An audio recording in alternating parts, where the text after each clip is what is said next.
The day my sister walked into my son's graduation carrying a cake that said, "Congratulations from your real mom," I didn't scream. I didn't cry. I just sat there in the third row and waited because I knew what was coming. And so did he. My name is Celeste Monroe. I was 23 years old when my family handed me a newborn baby and told me to figure it out. No warning, no support, no thank you. Just an infant, a borrowed crib, and a mother who said, "You're the strong one, Celeste. You always land on your feet." That baby is now 19 years old, valedictorian, and what he said at that podium made 200 strangers stand up and cry, and made my sister's fiance walk out the door without a single word. But before I take you to that gymnasium, I need to take you back to the night my phone rang at 1:47 in the morning, and my entire life changed forever. If this kind of story hits close to home, if you've ever been the one who held everything together while someone else got the credit, hit that like button and subscribe to Soulful Drama Stories. Drop a comment and tell me where you're watching from. You are exactly who this story is for. I grew up in Clover Ridge, Tennessee, population just under 9,000, the kind of town where the pharmacist knows your blood pressure results before you do, and the pastor mentions your name in Sunday prayer without asking permission first. My mother, Diane Monroe, had two daughters and one philosophy. Sienna needed protection, and Celeste could handle anything. Sienna was 5 years younger than me. She was the one who cried beautifully, laughed loudly, and walked into rooms like the lighting had been adjusted for her arrival. She was not a bad person. She was just a person who had never once been told no. Because whenever life got difficult, Diane rearranged reality to make things easier for her. I was the other daughter. I set the table, balanced the checkbook when Dad got sick, drove Sienna to cheerleading practice every Thursday, stayed home from my senior prom to babysit my cousin because Sienna has a date and you don't mind, do you, Celeste? I always said I didn't mind. I always minded. Our father, Raymond, was a gentleman who agreed with Diane about everything and had opinions about nothing. I loved him, I just could never lean on him. At 23, I had my life mapped out in careful, deliberate lines. I had just finished my nursing degree at Tennessee State. I had been accepted into a residency program in Nashville, a competitive slot, one of only 12 offered that cycle. I had a small apartment on Elm Court with yellow curtains I had sewn myself, and a savings account with just enough in it to feel like a beginning. Then my phone rang at 1:47 a.m. I didn't know it then, but that call would destroy the life I had built and force me to build something better. It was Diane. Her voice was steady in the way voices get steady when the panic underneath is too big to let out. "Come home, Celeste, tonight. Don't ask questions on the phone." I drove 40 minutes through back roads in the dark. When I walked into the kitchen, Diane was sitting at the table with both hands wrapped around a mug she wasn't drinking from. Raymond stood by the window with his back to the room. Neither of them looked at me when I sat down. Diane slid something across the table. An ultrasound photo, printed on thin paper, slightly blurry around the edges. 5 months. 5 months. Sienna had known for 5 months and told no one. The father, a college junior named Brody who drove a truck with an out-of-state plate, had already transferred schools, already gone, already someone else's problem. Diane's first words were not about Sienna's health, not about the baby, not about how scared her youngest daughter must have been carrying a secret like that alone for half a year. Her first words were, "The church circle cannot find out." I remember the kitchen clock, 2:09 a.m., the hum of the refrigerator, Raymond clearing his throat and immediately having nothing to add. Diane had already made the plan. Sienna was 17, a junior in high school, had a full scholarship offer for graphic design waiting on the table. "She has her whole future ahead of her," Diane said. "One mistake shouldn't ruin everything." I asked the only question that mattered. "What does Sienna want?" Diane waved her hand. Sienna is a child. She wants what's best, and what's best is for her life to continue. I went upstairs. Sienna was sitting on her bed in the dark, knees to her chest, hoodie pulled over her hands. She looked exactly like what she was, a terrified teenager who had no idea what came next. Sienna, I said, what do you want? She looked at the wall. I want it to not be real, she whispered. I sat with her for an hour. I held her hand. I didn't promise anything. But when I drove home before sunrise, the yellow blanket Diane had pressed into my hands before I left, worn cotton, soft from years of storage, the one that had wrapped me the day I came home from the hospital, was sitting on my passenger seat, and I already knew what I was going to do. Stay with me, because what happened in that delivery room is something I have never told anyone. 2 weeks later, I called Diane and said yes. I withdrew from my nursing residency the following morning. The program coordinator asked if everything was okay. I told her it was a family matter. She said she was sorry. I said thank you and hung up before I could change my mind. I had 4 months to prepare. I borrowed a crib from a coworker. I bought diapers with coupons. I rearranged my one-bedroom apartment so the corner near the window, the corner with the best light, became the nursery.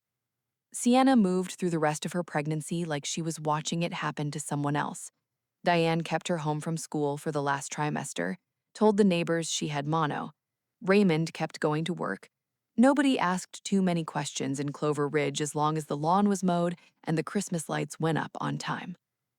Noah arrived on September 3rd at 4:22 in the afternoon, 7 pounds even, dark hair, enormous dark eyes, and a cry that sounded like he was already outraged by the conditions. I was in the delivery room because Sienna asked me to be. Diane stood near the door with her arms folded. Raymond was in the hallway, presumably staring at something. Sienna was brave. I want to say that clearly. She was genuinely remarkably brave.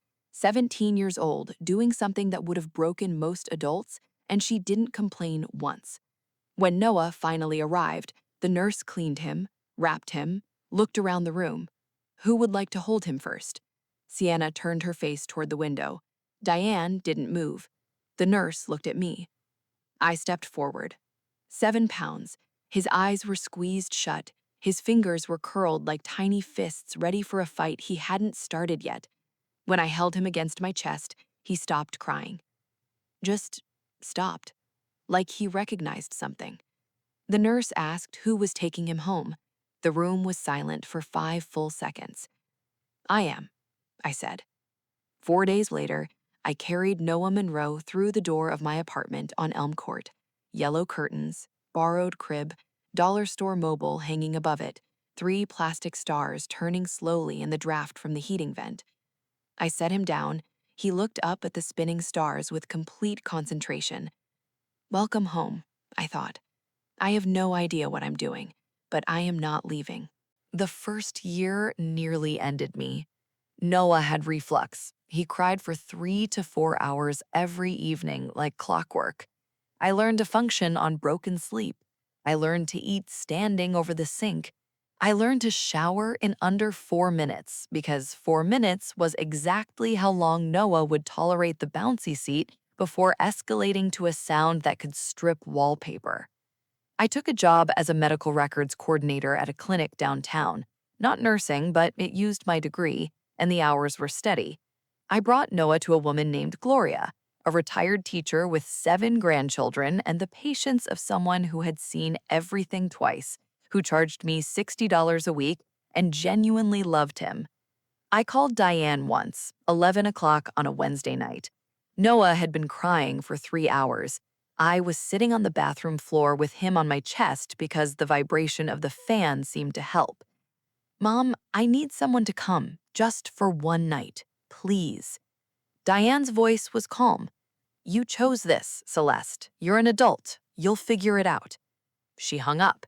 I sat on that bathroom floor for another 40 minutes. Then Noah fell asleep, and I did what I had been doing since September. I figured it out. Sienna left for the Rhode Island School of Design in August, full scholarship just like Diane had promised. Diane and Raymond drove her up together, stayed for orientation weekend, came back glowing with pride. They had never once asked to hold Noah. In December, I filed for legal guardianship in Shelby County. Sienna signed the voluntary relinquishment forms electronically from her dorm room. I filed them in a fireproof lockbox I kept under my bed, along with Noah's hospital bracelet and the yellow blanket. He was mine, legally, completely, finally. I didn't know then that someone was already planning to take him back, and when I found out, everything changed. Let me give you 5 years in snapshots. Noah at 11 months, first steps. He walked straight into the coffee table, sat down hard, looked at me with pure betrayal, then got up and did it again. Noah at 2, his first word was mama. Not close, not approximate, mama, clear as a bell, pointing directly at me. Noah at 4, he could read, actual reading. He read the back of the cereal box and asked me what riboflavin meant. I told him it was what made him smart. He accepted this completely. Noah at 5, first day of kindergarten. He walked in without looking back. Spider-Man backpack, Velcro sneakers, shoulders squared like a tiny CEO. I sat in my car and cried for 15 minutes from pure pride. Not one birthday card from the Monroes, not one Christmas call, not one visit. Diane called occasionally to ask how I was managing, never to offer help, never to ask what Noah's favorite color was or whether he had made friends at school. Raymond sent $50 in a plain envelope for Noah's third birthday. No card, just the check. I bought Noah a birthday cake with that $50, chocolate with blue frosting. He ate 3 slices and declared it the best day of his entire life. He was 3. Every good day was the best day. But I kept that envelope. I kept everything. I had a feeling, somewhere low and quiet, that documentation was going to matter someday. When Noah was 7, he asked me the question I had been preparing for since the day I brought him home. We were at the kitchen table. He was coloring a dinosaur purple, a choice he felt very strongly about, and he set down his crayon and looked at me with those enormous dark eyes. "Mama, how come you're my mama, but you're also my aunt?" My hands went still on the dish I was drying. I turned off the water. I sat down across from him. I said, "Because the lady who grew you in the tummy was very young and very scared, and she loved you enough to make sure you had someone who could take good care of you. Is that you?" "That's me." He thought about this for a long moment, then picked up his crayon. He said, "Okay, can I call you Mom instead of Mama? Because Mama is for babies." I laughed. I pulled him into my chest and held him, and he let me for exactly 4 seconds before wiggling free because there was a purple dinosaur to finish. That night, I sat at the kitchen table long after he was asleep. I thought about calling Diane, about saying, "Your grandson just had the kindest, most uncomplicated heart I have ever encountered, and you are missing it." I didn't call. I already knew what she would say. What happened next, 2 years later, I never saw coming, and it almost broke everything I had built. If you're still here, you already know this story is different. Subscribe to Soulful Drama Stories and hit the notification bell, because the best part hasn't happened yet. When Noah was 14, he found the group chat. He came home from school on a Thursday, set his phone face up on the counter, and said, "Mom, you need to read this." It was a family text thread. Diane, Raymond, Sienna, 2 aunts. Someone had added Noah by mistake. Probably Diane, who treated her phone like a foreign object and hit buttons with great confidence and no accuracy. The messages went 18 months. I scrolled through them at the kitchen table, while Noah stood by the window, watching me with his arms crossed. Diane, 16 months ago. Sienna is finally in a stable place. When she's ready, she should have the option to come back for Noah. Sienna, 2 weeks later. I've been thinking about it. Give me a little more time. Aunt Renee, it must have been so hard for Sienna to be separated from her child. Aunt Petra, Celeste should be grateful she got to have a family at all. I read every message twice. My hands were steady. The refrigerator hummed. Outside, a lawnmower started up. For 18 months, my family had been discussing the return of my son the way people discuss collecting a car from long-term parking. Like I was temporary, like I was holding him until the rightful owner was ready to claim him. "Why didn't you show me sooner?" I asked. Noah looked at his shoes. "Because I knew you would be hurt, and I didn't want to make it worse for you." 14 years old, standing in my kitchen, protecting me. I did not call Diane. I did not call Sienna. I didn't cry or scream or confront anyone. I went to my bedroom. I opened the fireproof lockbox. I read every page of every document. Guardianship papers, valid, signed, notarized, and filed with Shelby County. Voluntary relinquishment, Sienna's signature on every page. Medical records, my name on every consent form since his first vaccination at 2 weeks old. I put everything back, closed the box, went back to the kitchen. "Noah," I said, "you and I are a family that is legal, actual, and permanent. Whatever they think or plan, it doesn't change what's real." He nodded slowly. "I know, I've always known." He went to do his homework. I made dinner, and I started paying attention in a way I hadn't needed to before. Noah's junior year was the year I realized he wasn't just a good kid, he was exceptional. Straight A's since 8th grade. AP classes stacked 4 deep. He volunteered at a literacy program on Saturday mornings. His idea, not mine. His English teacher stopped me in the hallway to use words like gifted and rare with an expression that said she meant both of them. In October of that year, his school counselor called me in for a meeting. "Noah is on track to be valedictorian," she said. "His college essay is one of the strongest I've read in 15 years. "What's it about?" I asked. She slid a printed copy across the desk. The title was typed in plain 12-point font at the top of the page. "The Woman Who Chose Me." I read it in the school parking lot. Engine off, windows up.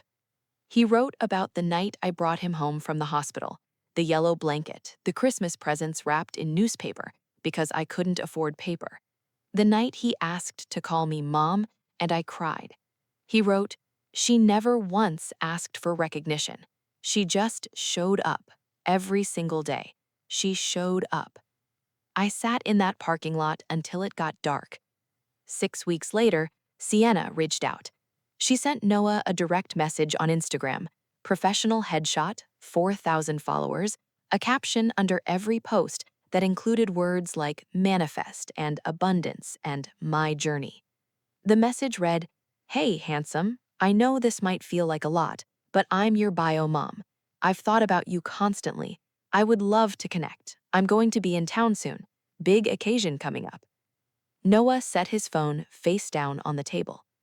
I thought about Sienna at 17, signing papers from a dorm room.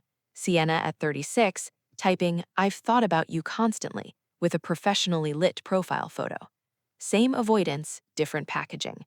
I didn't know yet what she was planning to bring to that graduation, but when I found out, I understood exactly what kind of performance we were about to witness. 3 weeks before graduation, Diane called. No greeting, straight into it. "Sienna will be at the ceremony. She's bringing her fiancé, Marcus Webb. He's very successful, very family-oriented. This is important for her, Celeste. Don't make things difficult." "I haven't spoken to Sienna in 2 years," I said. "I'm not making anything difficult." "Good. Keep it that way." "Oh, she's bringing a cake, something special for the occasion." I asked what kind of cake. Diane didn't answer the question. "Just be gracious. This is her moment too." I hung up and sat on the porch steps. May evening. Fireflies just starting. Noah came out with 2 glasses of lemonade, sat next to me without being asked. "Grandma called?" "Yes." "About Sienna?" "She's coming to your graduation." He was quiet for a moment. Then, "She can come. I'm not changing what I planned." "What did you plan?" He smiled. The quiet, contained smile that was entirely his own. You'll hear it at the ceremony. He had been working on his valedictorian address for 6 weeks. I had heard him practicing behind his closed bedroom door, reading aloud, pausing, going back, rewriting. Sometimes the silence lasted 10 minutes at a stretch. Those were the moments I knew he was getting it right. I bought a new dress, navy blue, simple. My closest friend, Adrienne, helped me choose it. She had been there since the beginning, the one person who knew every chapter of this story. You look like someone about to win something, Adrienne said. I'm just going to a graduation, I said. She shook her head slowly. No, you're not. The morning of graduation, I woke at 5:15, made coffee, sat at the kitchen table in the quiet. Noah's cap and gown hung on the back on the dining room chair. Navy blue, gold tassel. I had pressed them myself. Low heat, damp cloth, the way my grandmother taught me when I was 12. Noah came downstairs at 7, white button down, dark slacks, already pressed because he had done it himself. He had been ironing his own shirts since he was 13. I taught him. He was better at it than me. We ate eggs and toast. Morning light came through the window. The salt shaker caught the sun and threw a small rainbow across the tablecloth. Can I see the speech? I asked one more time. Third row, he said. You'll hear it from the third row. When he came back downstairs 20 minutes later, fully dressed, cap on, diploma folder already in hand, even though he didn't have the diploma yet, I noticed something tucked into the inside pocket of his vest. Small, yellow, worn soft from 19 years of existing. The blanket. My baby blanket. The one that wrapped me, then wrapped him, then lived in a fireproof lockbox under my bed for the past 12 years.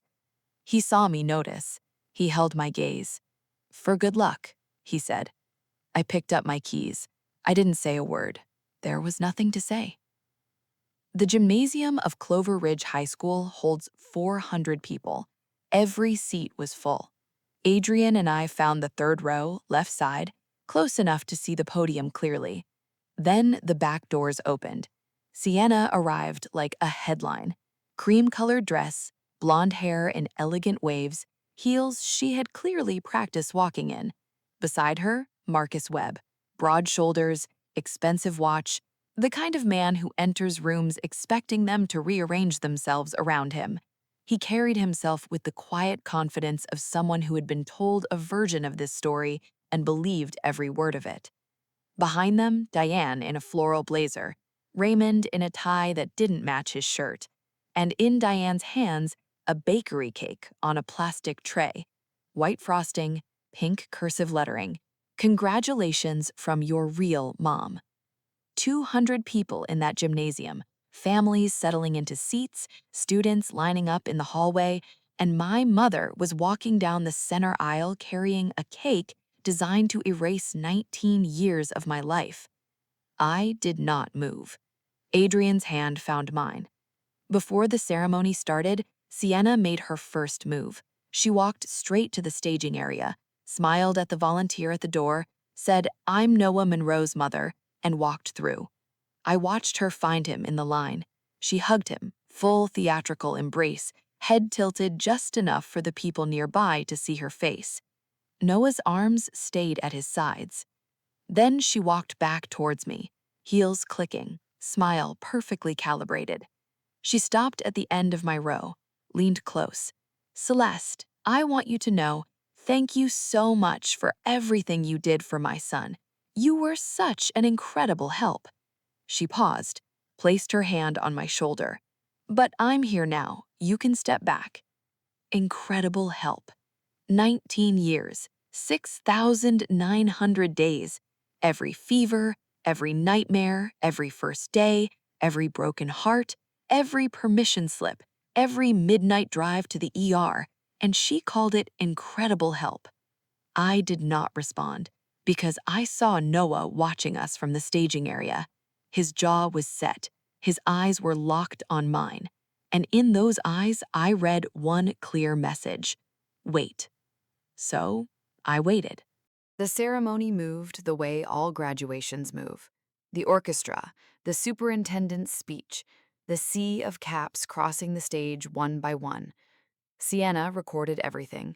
Marcus sat beside her, looking comfortable, looking like a man who had been told a story and not yet learned it was edited. Diane held the cake on her lap like a crown jewel. Then, Noah Monroe. He crossed the stage. Tall, steady, cap perfectly level. He took his diploma, shook the principal's hand, looked down to the third row, left side. He winked at me. Then he walked to the podium. He unfolded his notes, began with the expected material, the cafeteria, the teachers, the class inside jokes. The crowd warmed to him immediately. Sienna laughed loudest, hand on Marcus's arm, performing for an audience that didn't know it was watching a performance. Then Noah stopped. He looked at the paper in his hands. 5 seconds. 10. Then he folded it, deliberately, carefully, the way he had folded that yellow blanket when he was 7, placed it on the podium, and began speaking without a single note. "I've written this speech 9 times," he said, "but I realized this morning that the most important thing I need to say isn't on any of those pages." The gymnasium went quiet. The particular quiet that falls when 200 people simultaneously understand that something real is about to happen. Sienna straightened in her seat. She thought this was her moment. She had no idea. The person I need to thank most today isn't a teacher or a coach or a friend. It's a woman who was 23 years old when someone handed her a newborn baby and told her, "Figure it out." Silence. She had never changed a diaper. She had just earned her nursing degree, a residency slot waiting for her in Nashville, one of 12 offered that year, and she gave it up. A mother somewhere in the back row made a sound. She moved me into a one-bedroom apartment and learned everything as she went. 4 hours of sleep a night for the first year, medical records coordinator salary, dollar store diapers. She wrapped my Christmas presents in newspaper because wrapping paper wasn't in the budget. Someone in the third row, Audrian, was already crying. She came to every single thing, every parent-teacher conference, every awards assembly, every school play I was in, including the one where I played a talking cloud and had exactly one line. She filmed it. Quiet laughter, then silence again. The room was leaning forward now. "She is not the woman who gave birth to me," Noah said, "but she is the woman who chose me every morning, every hard day, every year, without complaint, without recognition, without ever once asking to be thanked." He looked up. He looked directly at me. "Her name is Celeste Monroe. She is my mother. She has been my mother since the day she walked into a hospital room and said, 'I'll take him home.'"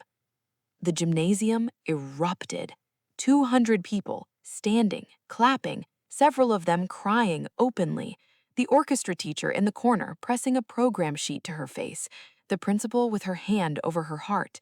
I sat in my chair, hands folded in my lap, tears running down my face so fast I couldn't keep up with them. 2 rows ahead, Sienna had gone completely still.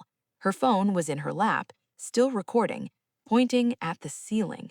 Marcus was looking at her with an expression that had shifted from pride to something quieter and more careful. Diane sat at the end of her row, the cake in her hands. "Congratulations from your real mom." Pink cursive, white frosting, visible to everyone around her. And now, those words meant something entirely different because 200 people had just heard Noah Monroe name his real mom, and it wasn't the woman on the cake. I looked at my son at that podium. He was looking back at me, and he mouthed 2 words that no one else in that gymnasium could see. "Thank you." If you are still watching, you already know this isn't just a graduation story. It is about who earns the right to be called a mother. Stay with me, because what happened in the parking lot changed everything. The ceremony ended. Families poured out onto the grass. I was standing near the oak tree at the edge of the lot when Sienna found me. She moved fast, heels sinking into soft ground, mascara already smudging at the corners. "What did you tell him to say?" Her voice was sharp. The families nearby turned. "I didn't tell him anything. You coached him. You turned my son against me." Noah appeared behind her, still in his cap and gown, diploma in one hand. "Nobody coached me," he said. His voice was quiet and even. "I wrote every word myself." Sienna turned. "Baby, I'm your mother. I gave birth to you. And then you signed a piece of paper, electronically, from your dorm room during orientation weekend." Sienna's mouth opened, closed, opened again. "Grandma told me you had to go because you had your whole future ahead of you. And you did go. School, career, 2 apartments, Chicago. That's fine. But you don't get to arrive at my graduation with a cake that says real mom and expect me to perform gratitude for an audience." He looked at Diane, standing 8 feet away with the cake still in her hands. "And Grandma, you told Sienna this was her moment, her chance, her occasion." He gestured toward his diploma. "This is my graduation, not her audition." Marcus had been silent through the entire exchange, but now he stepped forward, the move of a man who closes deals and knows when the numbers don't add up. "Sienna," his voice was low and controlled, "you told me the situation was complicated, that you were pressured into giving him up. That word, pressured, was the word you used. Marcus, it was complicated. Did you sign the relinquishment forms voluntarily?" The families around us had stopped pretending not to listen. "I was 17. Did you sign voluntarily?" Sienna looked at Diane. Diane took one step forward, reaching for Marcus's arm. "You don't understand how our family works." Marcus moved his arm away. He looked at me, really looked, for the first time since arriving. "You raised him from birth?" "Yes." "Alone?" "Yes." He looked at Sienna for a long moment. Then he straightened his jacket, adjusted his watch, and without another word to anyone, he walked across the grass to the parking lot. His car started, clean, expensive sound, and pulled out past the gymnasium and down the road without stopping. Sienna stood on the lawn in her cream dress with her hands at her sides and watched the man who had made her finally want to build a family drive away because he had just learned she never built one. The cake sat in the grass where Diane had set it down. Nobody touched it. Nobody ever would. In the silence after Marcus left, something moved across Diane's face that I had never seen there before.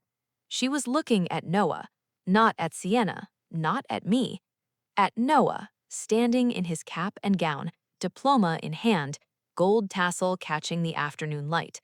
Her eyes filled, her lower lip moved once, and for 3 seconds, maybe 5, I saw real regret cross my mother's face. Actual, unfiltered, bone-deep regret. She opened her mouth. I waited. I had been waiting 19 years for this moment. "Celeste," she said, "if you hadn't poisoned him against his own family, none of this would have happened." The moment closed. Just like that. The regret folded itself away, the lip set itself firm, the fortress reassembled brick by brick behind her eyes. Raymond stood behind her, silent as always, looking at the grass. Noah looked at Diane, patient, not angry, the patience of someone who has already grieved what he needed to grieve and come out the other side. "Grandma, no one poisoned me. I'm 19 years old. I have been watching my whole life." He paused. "Do you know how many of my memories include you?" Diane didn't answer. 4 Christmases, 6 birthdays, and only because Mom drove me to your house. 1 birthday card. That's it. He looked at me. "Do you know how many include her?" He didn't wait for an answer. "All of them. Every single one. Because she was there." Diane had no response to that. There is no response to the truth when it's spoken that simply. Noah turned to Sienna. She had her arms wrapped around herself, mascara streaked down both cheeks. "I'm not trying to hurt you," he said. "I need you to understand that, but I also need you to understand something real." He stepped closer. "If you want to be in my life, genuinely, honestly, you can be. I would like that, but you have to start from right now. Not from a cake, not from an Instagram message, not from a performance." He reached into the inside pocket of his vest and pulled out the blanket. Worn, soft, yellow faded to pale cream, frayed at every edge. He held it for a moment, just held it, the way you hold something that contains more history than it should. Then he walked to me, took my hand, and placed it in my palm. "This is yours, Mom," he said. "It was always yours." I held that blanket in both hands. It smelled like cedar and baby shampoo, and 19 years of being someone's whole world. I could not speak. My son had said everything. Adrienne put her arm around my shoulders. The families nearby were quiet. Even the parking lot felt still. Sienna stood on the grass alone, cream dress catching the wind, nobody approaching, nobody speaking to her. Diane and Raymond walked to their car without looking back. Raymond, who had never said a meaningful word in any conversation that mattered, paused once, just once, turned back toward me. He opened his mouth, then closed it, and kept walking. Some people never find the words, and by the time they look for them, it's too late to matter. Noah started pre-med at Vanderbilt in the fall. Full scholarship, merit-based, he earned every dollar of it. On his first day, he called me from the parking lot of his dorm before going in. "Mom, I'm nervous," he said. "You walked into kindergarten without looking back. You've got this." He laughed. "That was different. I didn't know enough to be scared yet. Now you do, and you're still walking in." He was quiet for a second. "Will you visit in October?" "Already booked the hotel," I said. He laughed again. "Love you, Mom. Love you more, Noah." I went back to nursing. I completed my full credentials when Noah was 16 and now work as a pediatric nurse at Clover Ridge Regional. Every single day, I am in a room with someone's child, holding their hand through something terrifying, and I think, this is why. Not the recognition, not the applause, not the 200 people standing in a gymnasium. Just this, being in the room, being the one who shows up. That is what I chose. That is what I would choose again. Sienna messaged Noah twice after graduation. He replied politely both times, told her what he was studying, told her what he was excited about. He did not perform warmth he didn't feel, but he left the door open, just a crack, the way people with genuinely big hearts leave doors open even when they have every reason to close them. Diane called me in August. No apology, just, "How is he settling in?" I said, "He's good. He's really good." "Good," she said. Long pause. "You did, well, Celeste, with him." For Diane, that was everything. That was the full apology, the full acknowledgement, the closest she would ever come. "I know," I said. "I know I did." And I hung up gently, not in anger, not in triumph, just done. The yellow blanket sits on my nightstand now, not in a lockbox, not folded in the dark under a bed, on my nightstand, in the light, where I can see it every morning when I wake up. It is thin as paper and soft as memory and frayed at every single edge. And it is the most beautiful thing I own. If you made it to the end of this story, you are the person this channel is for. The ones who hold everything together quietly. The ones who never asked for applause. The ones who showed up. You deserved to hear this story. If it moved you, hit that like button. Subscribe to Soulful Drama Stories so you never miss another one. Share this with someone who needs to feel seen today. And drop a comment. Tell me, have you ever been the one who chose someone when no one chose you? I read every single one. See you in the next story.